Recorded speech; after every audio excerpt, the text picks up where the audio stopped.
You're listening to YAP, Young and Profiting Podcast, a place where you can listen, learn, and profit.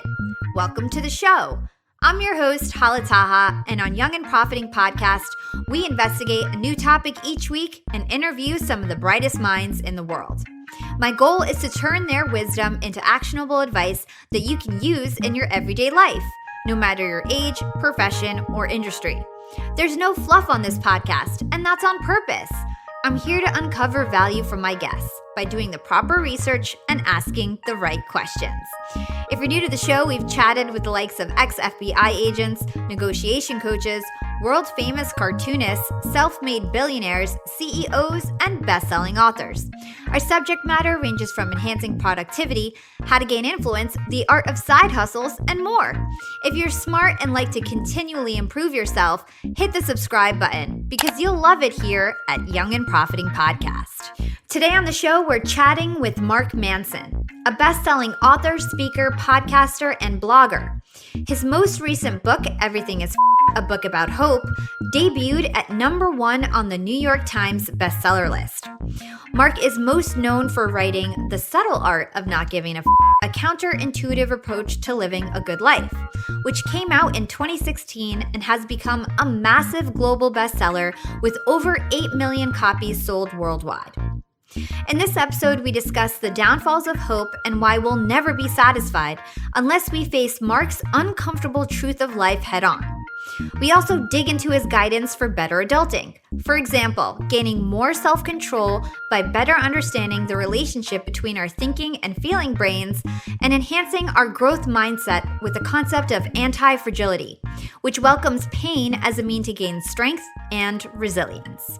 Hey everyone, welcome to Young and Profiting Podcast. I am here with author Mark Manson. Welcome to the show, Mark. It's good to be here. Thanks for having me. No problem. We're very excited to have you on. You're from New York. You're a fellow New Yorker like myself. Are you currently bunkered down in New York or did you get to escape? No, I am definitely quarantined here. Okay. Yeah.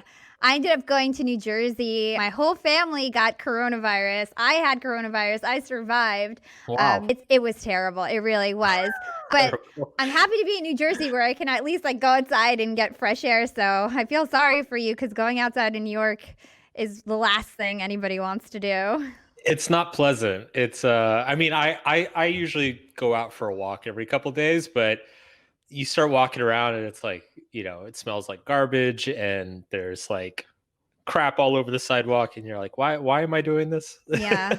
I can't wait till things get back to normal. It probably really impacted you because you do a lot of speaking and how has it impacted you so far? I had a very large Europe trip canceled. I had, I think, 5 or 6 speaking engagements over in Europe in April and May, and every single one of them got canceled or postponed. On the one hand, it's been nice to be home. Yeah. I haven't really been home in a couple years for an extended period of time. And every year I'm always telling my wife, I'm like, this is the year I'm staying home. And it turns out 2020 actually is the year I'm staying home. So it's been there's a little bit of a silver lining there, but yeah, that aspect of my career has definitely been disrupted. Yeah, that sounds very hopeful considering you wrote a book about not having hope. So just to introduce yourself to my listeners, you're one of the most popular authors of our generation. You have a book that has become one of the staples of our time. It's called The Subtle Art of Not Giving a Fuck. Many of our listeners, you've either read it, listened to it, or you've seen it walking by at the airport, and it's been translated in over 50 million languages. It's sold over 8 million copies. And Mark, you also have a blog site, markmanson.net. It attracts millions of readers each month. And so you really were the author of this cultural phenomenon, and you wrote a new book. It's called Everything is Fucked. It's another hit. And that's what I'd like to spend a majority of our time on. There's so much information in that book. There's so many takeaways to unpack. I definitely want to have as much time to get through it as possible. But first, for my guests who don't know you, I would like to get some color about your background. I read some of your blogs on career advice, and you note that you're living out your dream job currently. And I say that with air quotes because I know there's no such thing as a 100% perfect job. And we've been focusing a lot about careers on our podcast because a lot of people are in transition mode with the coronavirus and things are changing for people. So how did you end up becoming a blogger and an author? Was that something you always wanted to do, or did that sort of like fall into your lap? It was kind of an accident.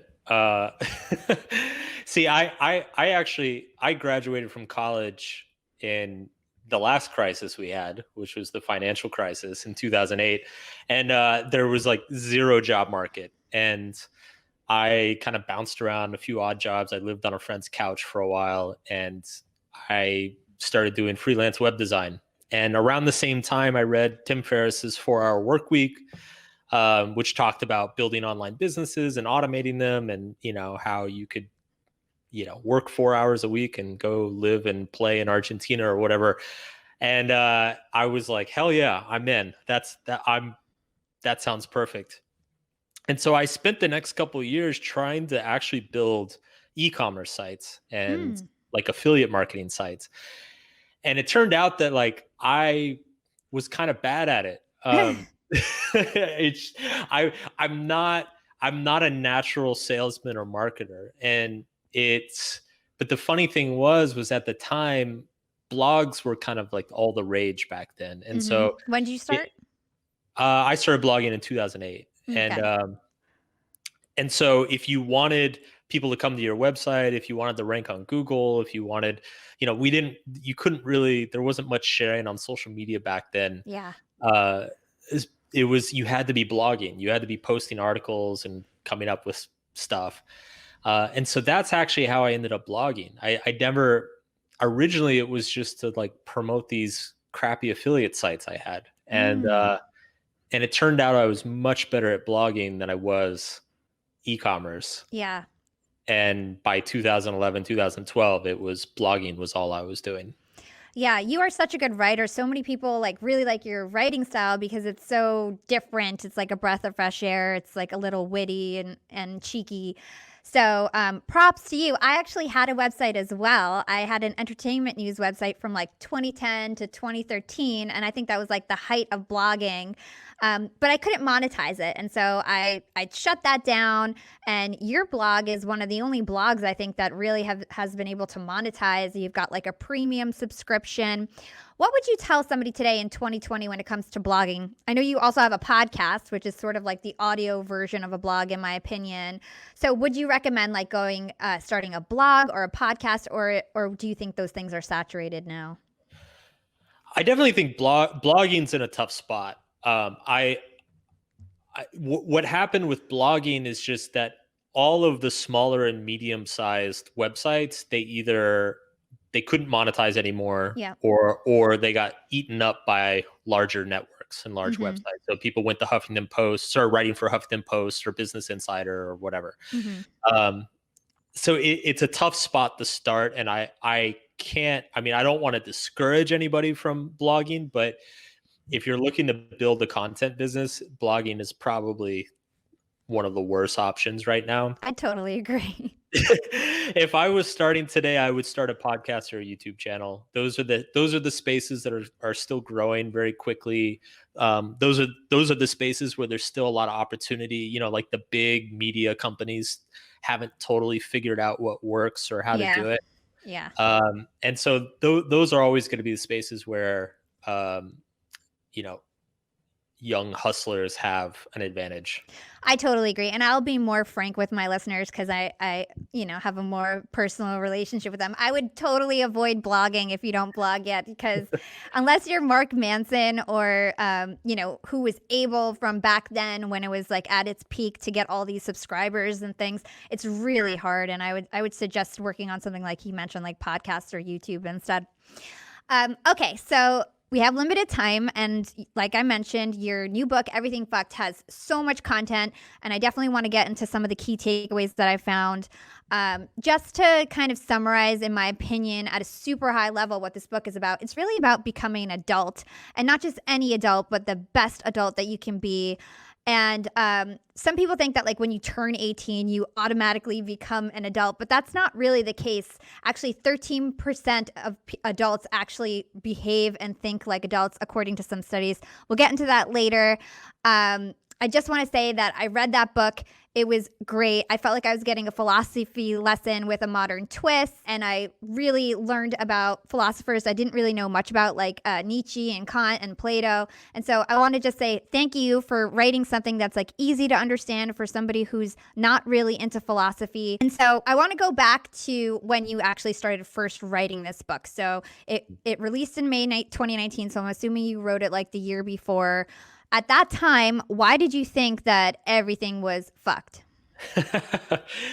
Well, it's funny. It's funny talking about this now when actually there is a real crisis happening, because I think we so easily forget that there were. I feel like that period of 2017, 2018, 2019, there was kind of like a fever pitch in our culture where everybody, like everything felt like a crisis, but nothing was actually a crisis. Like Yeah. people were always freaking out over everything that happened.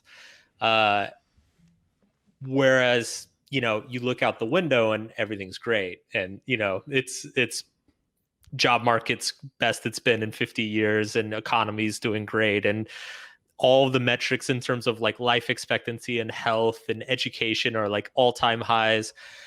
Meanwhile, you go on Twitter and you would think that like the apocalypse was happening. So Yeah.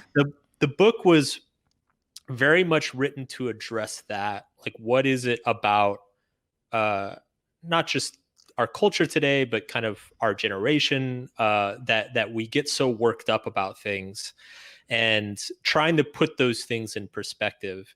And it's ironic because one of the things that I talked about in the book is that there's a little bit of a paradox where when things are great, you kind of have to make up problems to be upset about, Yes. because it's by being upset about things that you give your life a sense of meaning or a sense of hope.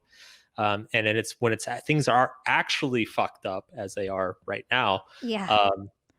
You don't have to go searching for a crisis. You don't have to go searching for problems. It's the problem's right there in front of you. So in a weird way, crises are almost psychologically easier for us to bear because we know exactly what to hope for.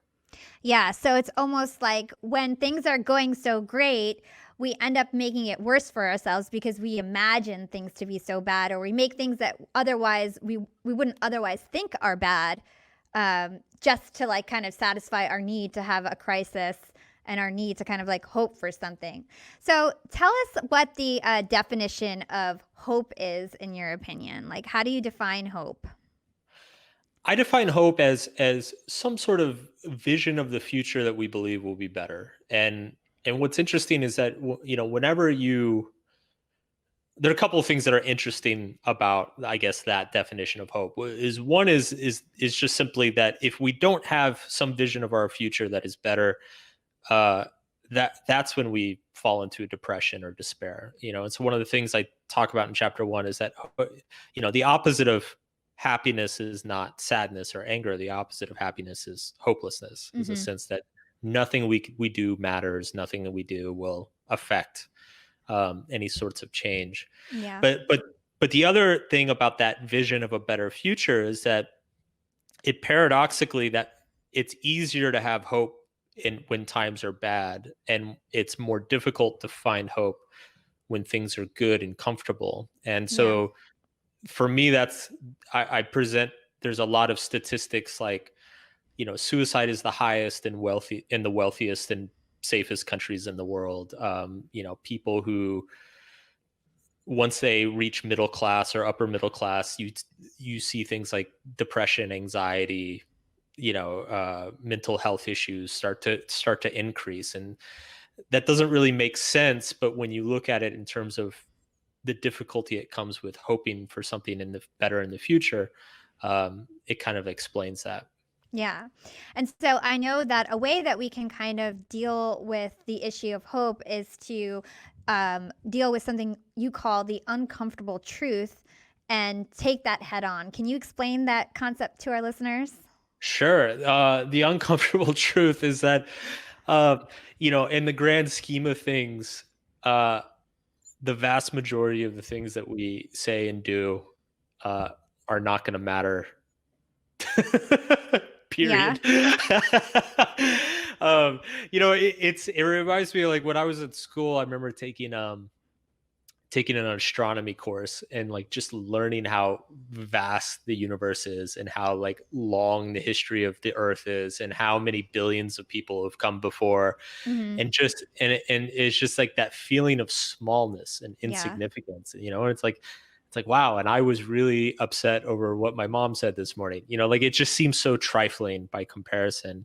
So the uncomfortable truth is just this realization that like the vast majority of the things that you spend your time and energy caring about are not going to matter in the long run. Uh, and on the one hand, that can be a very depressing realization, but on the other hand, it can be a very liberating realization Yeah. because it allows you to let go of those things.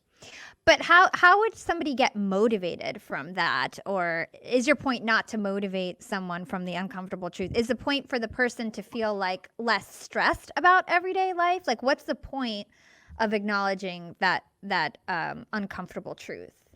Well, I think we all spend a lot of our energy avoiding that truth, so we convince ourselves that, uh, you know, some little project in our life is like life and death important, or something we say to another person is like, you know, if we embarrass ourselves in front of somebody, it's like, oh my God, our lives are over. Hmm. Um, it's the uncomfortable truth. It's a scary thing that we avoid accepting, but if you are able to accept it, it shows you that most of the things that stress you out Totally. are are actually not that significant. And so it kind of has a little bit of a double-edged sword. It can make everything feel meaningless, but at the same time, if most of the things that you say or do or pursue are meaningless, then that means you're completely free to do what matters to you. Yeah.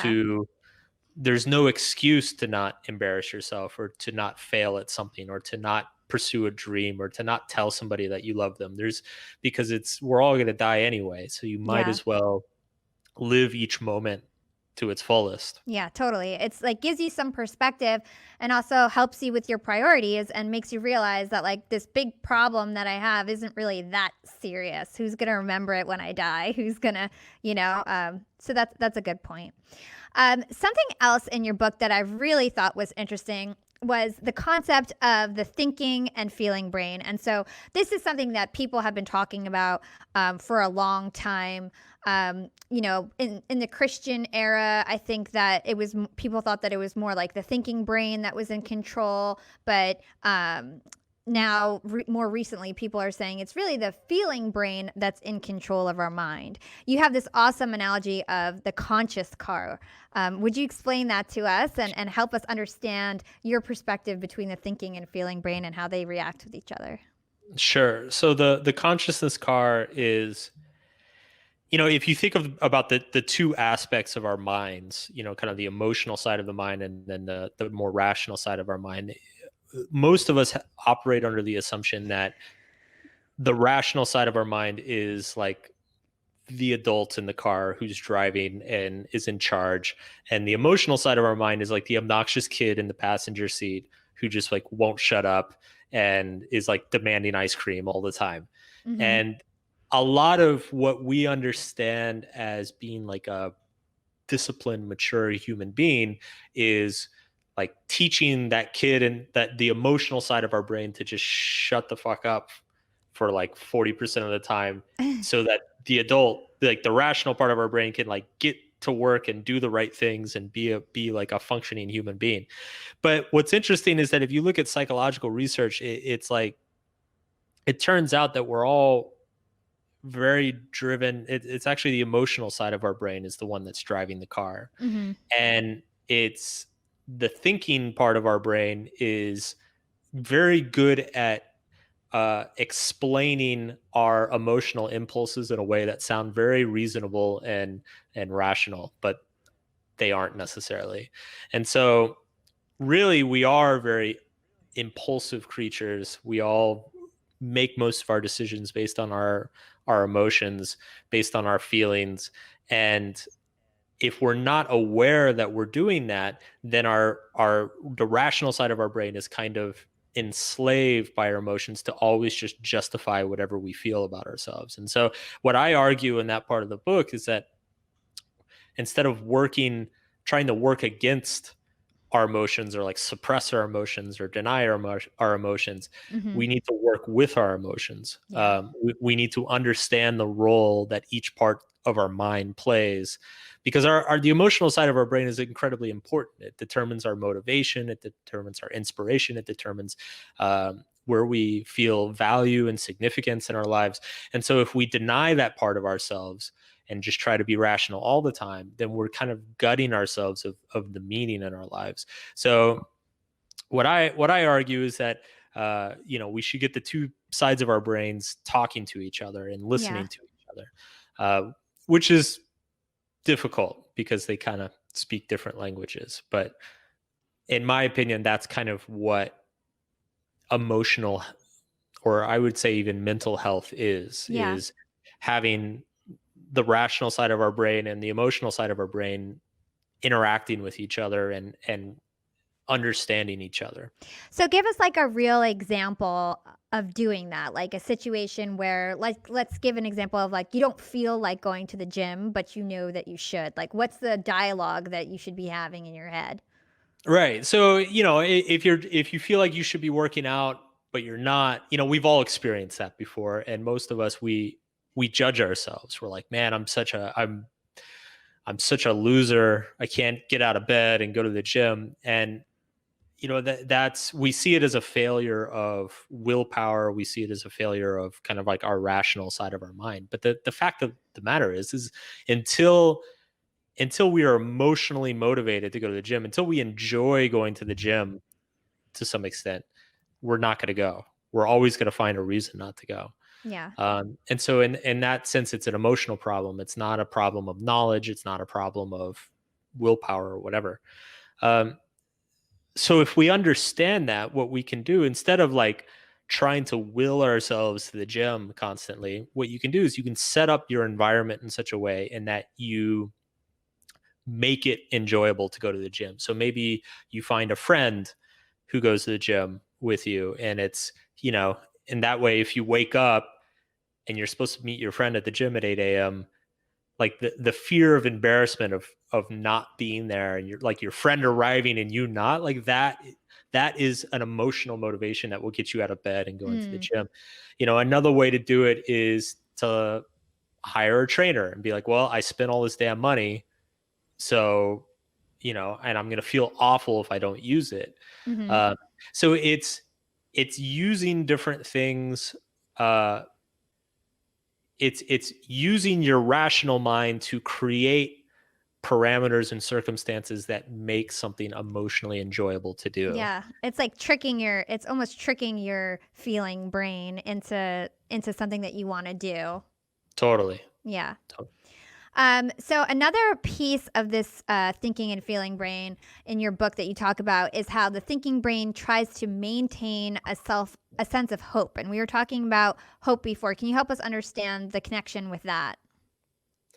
Well, the thinking brain is always you're always trying to envision some sort of better future for yourselves, and whether that's like you as an individual, or if it's the world being a better place, or impressing your parents or whatever. Like we all need some sort of carrot dangling in front of us to give ourselves direction and purpose in our lives.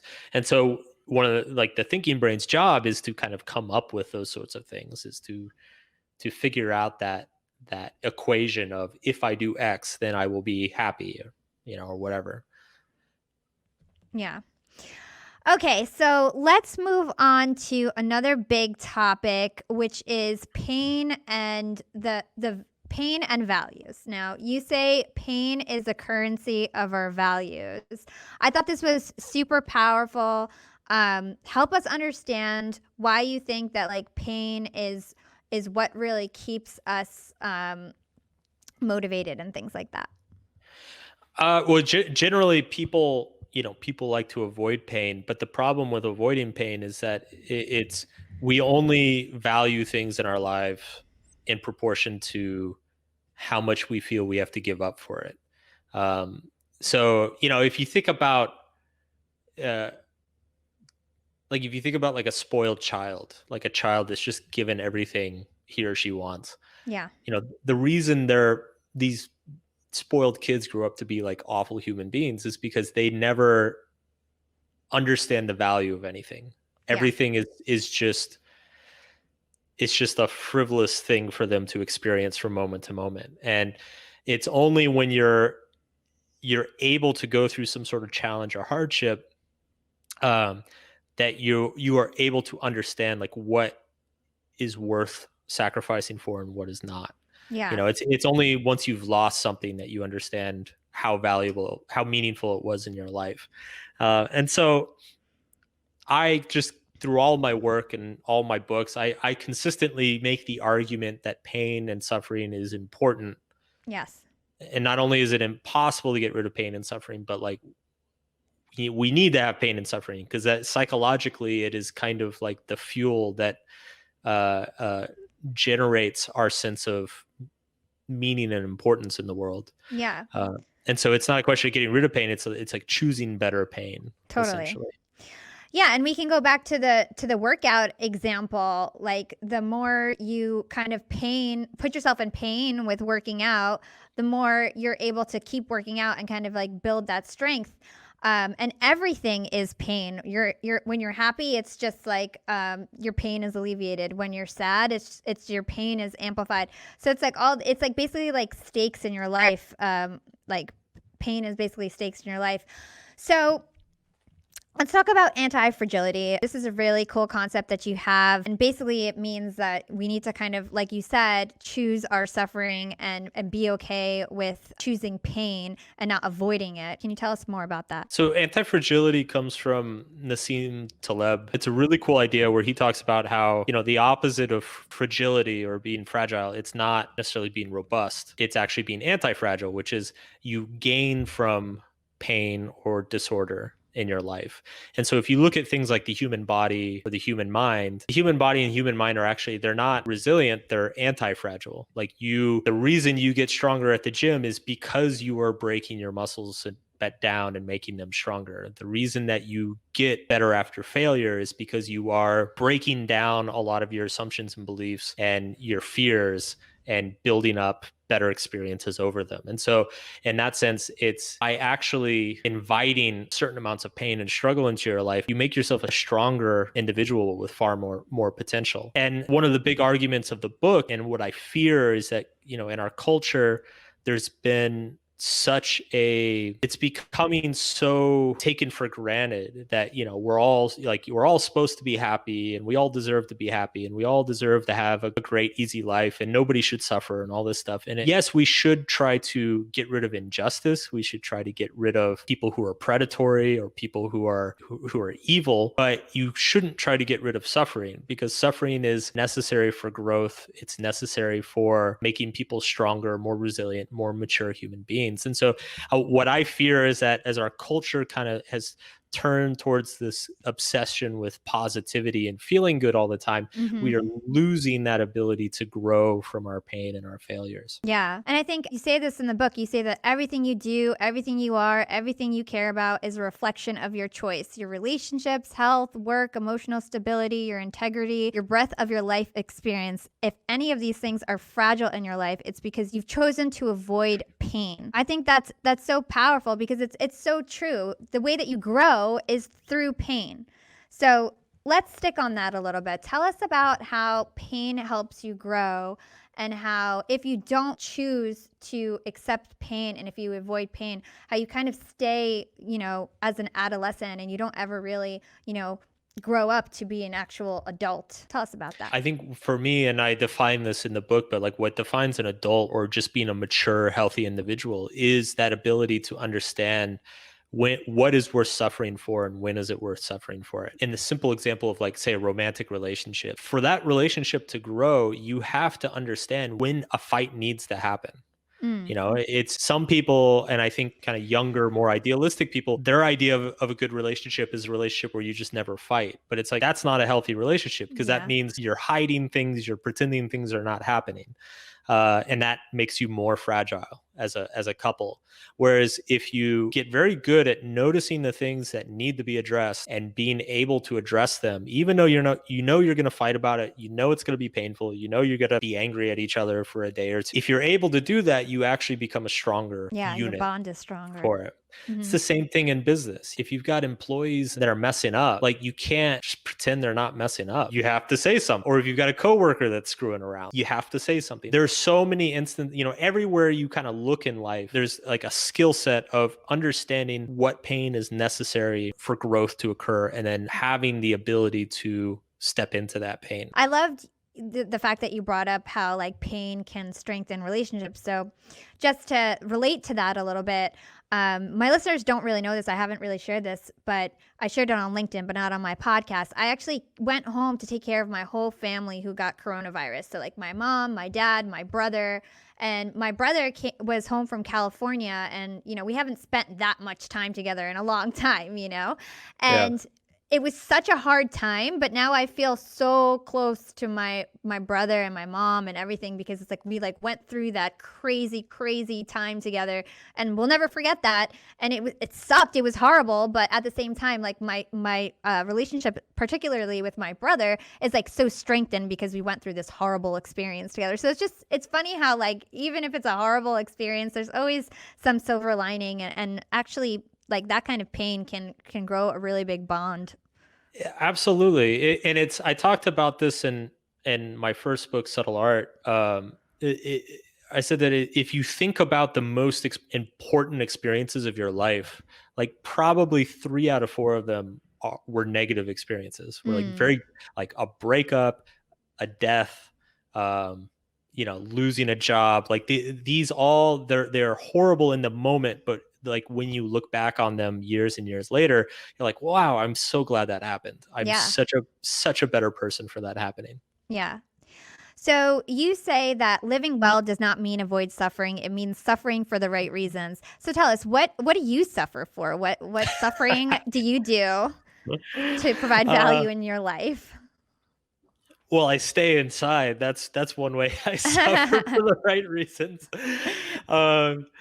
It's I think there are a few fronts. One, I think the most obvious example is just my career. So it's writing is, it's fun a lot of times, but a lot of times it's suffering. I'm finishing up another book right now, and I went back to revise a chapter that I hadn't looked at in a few months. Yeah, absolutely. I talked about this in my first book, Subtle Art. I said that if you think about the most important experiences of your life, like probably 3 out of 4 of them were negative experiences. Were like very, like a breakup, a death, losing a job. Like these all, they're horrible in the moment, but like when you look back on them years and years later, you're like, wow, I'm so glad that happened. I'm such a better person for that happening. Yeah. So you say that living well does not mean avoid suffering. It means suffering for the right reasons. So tell us, what do you suffer for? What suffering do you do to provide value in your life? Well, I stay inside. That's one way I suffer for the right reasons. It's I think there are a few fronts. One, I think the most obvious example is just my career. So it's writing is, it's fun a lot of times, but a lot of times it's suffering. I'm finishing up another book right now, and I went back to revise a chapter that I hadn't looked at in a few months, and I just looked at it and I'm like, this is terrible. Like, this is absolutely terrible. And it's like almost heartbreaking. Like I had to take the rest of the afternoon off because to have something that you've been working on for over a year and you think you're almost done, and then you go look at like an early part of it and you're like, wow, I can't publish that. Like, that is awful. It just flattens you. And I think, writing it has its emotional struggles that a lot of people just don't. I seem to be constituted for it. Like I like being alone. I like working by myself. I don't mind rewriting something like 8 different times. And so that's a form of suffering that I'm well adapted to, and Yeah. that I even get a little bit of a sick pleasure out of. And so that's kind of why it's become my life is one thing I always say in my talks is that it's not being good at something is not because you enjoy it necessarily. Being good at something is you enjoy the sacrifices that are Mm. involved in it. In a way, it's the thing you end up best at is just the pain you can tolerate better than most other people. Totally. And that's kind of like back to like you're in your dream job. Not every job is perfect. It's like, what job do you enjoy the most? Like, even the shitty parts of the job, like, can you Yeah. tolerate the most? That's how you find your dream job. It's not like something that you like all the time and you're always happy doing it. It's just like the parts that do suck, are you able to manage that suffering Yeah. enough? Yeah, it's even if you're like your dream job's gonna suck about 30% of the time. Like there's just no such thing. We all have to do taxes. Like there's just no such thing as a job that is fun every single day that you do it. Totally. Yeah. So I do want to talk about the difference between a child, an adolescent, and an adult. You say it's not how old they are or what they do, but why they do something. Can you unpack that for us? Sure. So children, and this is kind of when I go through this, I'm summarizing. There's a field called developmental psychology, and so I'm kind of just summarizing this entire field. But basically, the human mind develops in a series of stages. It doesn't, we don't just come out of the womb, knowing how to drive a car and, whatever, send an email. So when we're kids, we're generally everything we understand about the world and understand about life is very much just derived from pleasure and pain. Mm-hmm. Uh, Toys make us happy. Candy makes us happy. Falling off the bed makes us sad. It just, we don't really think past that. Kids aren't able to think about the future. They aren't really able to reason about the past. They aren't able to think about other people's feelings or what other people might do. It's just all they know is like, this is fun. This is not fun. I want to do the fun thing. Mm-hmm. As we get older, though, we start to realize things. We start to realize that sometimes something is pleasurable now, but it causes pain later. So maybe it feels good to eat like a pound of candy right now, but when I'm like sick in 6 hours, last time I did that, I got sick and I felt awful. And so kids start to understand that there are repercussions for things. They start to understand that there's cause effect. They understand that other people have thoughts and feelings that are affected by their actions as well. And so around kind of like late childhood or early adolescence, maybe around ages like 8, 9, 10, kids start to figure out that the world is very transactional. Like if I agree to do what mom says today, she will reward me tomorrow. And so the adolescent phase is very much built off of a life of managing transactions, of understanding that if I behave in these certain ways, people will be nice to me and I will get good things that I want. Mm-hmm. Now, the transactional approach to life is fine. Like we all need to be able to do it. We all need to be able to think through those things. But the problem is that it kind of objectifies everything. So if your approach to all of your relationships is, well, I'm going to say this to Hala because I know she likes to hear that. So if I say this, she'll like me. That's great if I'm like trying to get a favor from you. But if I'm trying to be a friend or if I'm a family member, like that's a really crappy way to have a personal relationship with somebody, that like everything they say to you is based on what they think you want. Like it's just, you can't really operate in life that way. And you run into the same thing, if you look at businesses, for instance, like some people are very good at the transactional game of okay, if I put this product out or market it this way, I'll get a lot of money. That's one way to play that game. But at a certain point, you have to ask yourself, okay, maybe this will make me a lot of money, but am I screwing over my customers? Am I willing to screw over my customers, or am I willing to like break a law to make an extra, to add profit to my bottom line? You start running into situations like that. And so it's only when you get to adulthood that you understand that sometimes you simply have to willingly take on pain for no other reason than it's the right thing to do, that it's better for you in the long run, it's better for society in the long run, it's better for the people you care about in the long run. And so a lot of the concepts that, like, a lot of kind of like the highest virtuous concepts that we've had throughout human history, things like honesty, charity, compassion, these are all things that can really only be attained in adulthood. I have to be willing to sacrifice myself for my family, or willingly sacrifice myself or give up potential profits to make sure my employees are taken care of. It's those sorts of actions and behaviors can only occur once you've kind of transcended this transactional view of the world. And so that's the adult view.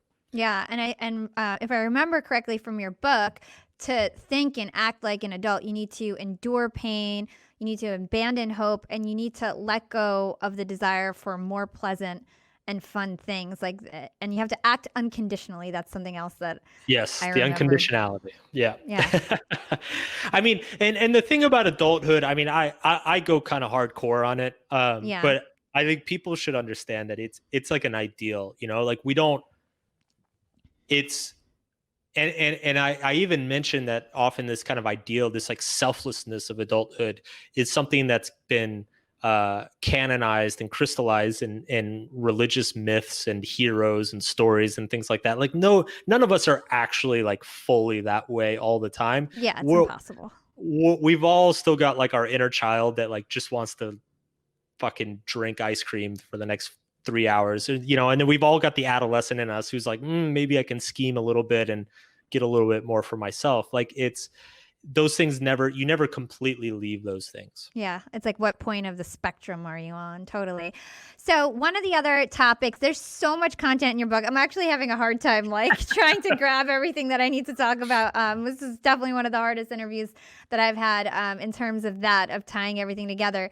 But one thing that I wanted to talk about is fake freedom versus real freedom. I thought this was really important for my listeners to understand your perspective on. Can you talk to us about that? Yeah, I feel like this is very important in this day and age, and especially in the US. I think people, if you look historically, the idea of freedom and liberty is not what we traditionally think of it today. Today, we think of freedom and liberty as simply being able to do whatever the hell we want when we want to do it without being constrained by any sort of outside force whatsoever. In my opinion, this is a very childlike, entitled version of freedom. This idea that it's like, I should be able to do whatever the hell I want, and fuck you if you don't like it. Like, that is like an angry child sitting on the floor of a grocery store demanding that he can eat as much candy as he wants. The truth is that we all live in a society. We all have to make compromises because we are all better off for it. And so the truth is, as well, is that when you do indulge everything you want, it makes you more fragile. It makes you a weaker human being. It makes you a more susceptible individual to outside forces. In chapter 8 of the book, I spend that whole chapter kind of arguing that we need to redefine freedom as the same way that the philosophers and the Greeks and Romans understood it, which is that freedom is the ability to choose what to give up. Mm-hmm. Freedom is choosing what you will sacrifice. Freedom is not sitting on the couch eating whatever the hell you want for the rest of your life. Freedom is actually getting up at 6 a.m. and going to the gym, because by building up your body, you are actually giving yourself more options for the future. By limiting options today, by choosing which options you're going to limit today, by choosing not to eat Cheetos, you are giving yourself more options in the long run. Freedom is actually, it's a personal form of discipline. It's a constant choice of what sacrifice am I going to bring into my life and what is going to be important to me. And so in that sense, I see things like, and I just have to bring this up because we're in the middle of it now. Like, there are people protesting during this coronavirus thing saying that the government shouldn't tell me to stay home. I shouldn't have to stay home, blah, blah, blah. It's like, guys, you're okay if the government tells you can't smoke next to a pregnant person, or like you can't smoke in a restaurant. You're fine if the government tells you can't scream fire in a theater. How is this any different? At some point, you have to accept that it's not about what freedom is not about what you individually want. It is about what you are individually capable of sacrificing and giving up, both for yourself and for the greater good. Yeah. And also because I think you talk about this in your book that if freedom is variety or, unlimited experiences, like you'll never be satisfied. You'll never Yeah. actually be free because you'll never be satisfied. There'll always be something else that you're trying to attain. And so you'll never really be free. And so you say that freedom isn't what you can experience, it's what you can limit yourself to. I think that's really powerful stuff. Okay, so the last question I'm going to ask, it's the last chapter. It's on the last chapter of your book. Yeah. You ask us to abandon hope all throughout the book, but when I was reading your last chapter, it's clear that you have hope in science and technology and AI. And you imagine the world in the future where AI has taken over humans and ultimately does a better job of running the show than we do. And that's terrifying, but then it's oddly hopeful. So talk to our listeners about this world that you imagine in the future with AI.